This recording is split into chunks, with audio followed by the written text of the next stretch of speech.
गांव के एक कोने में सदियों पुराना एक सूखा कुआं था। लोग कहते थे कि उस कुएं से रात को अजीब आवाजें आती हैं। बच्चों को हमेशा मना किया जाता था कि वे वहां न जाएं। रवि, मोहन और उनका दोस्त अर्जुन तीनों कौतूहल में एक रात 12 बजे उस कुएं के पास पहुंच गए। चारों तरफ सन्नाटा था, सिर्फ झींगुरों की आवाज और दूर से कुत्तों के भौंकने की हल्की गूंज सुनाई दे रही थी। जैसे ही वे कुएं के पास पहुंचे, अचानक ठंडी हवा का झोंका आया। टॉर्च की रोशनी कांपने लगी। कुएं के अंदर से पानी टपकने जैसी आवाज आई। छप छप। तीनों ने एक दूसरे की ओर देखा। ये कैसे हो सकता है? कुआं तो सूखा पड़ा है। अर्जुन बुदबुदाया। धीरे धीरे कुएं से किसी के गाने की आवाज आने लगी। वो आवाज बहुत धीमी थी, जैसे कोई औरत रोते रोते गा रही हो। लौट जा, यहाँ मौत है, लौट जा। रवि ने हिम्मत करके कुएं में झांका। अंदर अंधेरा ही अंधेरा था। तभी उसे लगा जैसे दो लाल चमकती आंखें कुएं के तल से उसे घूर रही हैं। अचानक कुएं के पानी में जोर का उबाल उठा, जैसे किसी ने अंदर से हाथ मार दिया हो। तीनों डरकर पीछे हट गए, लेकिन तभी कुएं से एक सफेद सा साया निकलकर हवा में लहराने लगा।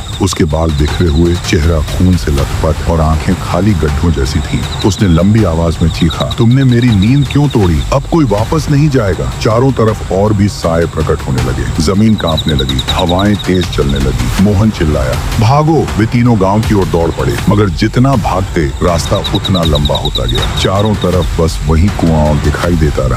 रवि हाँफते हुए बोला, ये कैसे हो रहा है? हम भाग ही नहीं पा रहे। तभी पीछे से वही डरावनी औरत की आवाज गूंजी, कहा था ना, लौट जा, अब तुम सब यही मेरे साथ रहोगे। तीनों की चीखें गांव तक पहुंची, लेकिन सुबह जब लोग कुएं के पास गए, वहां सिर्फ तीनों की चप्पलें और उनकी टूटी हुई टॉर्च पड़ी मिली। कहा जाता है आज भी आधी रात को उस कुएं से तीनों दोस्तों की मदद के लिए पुकार सुनाई देती है।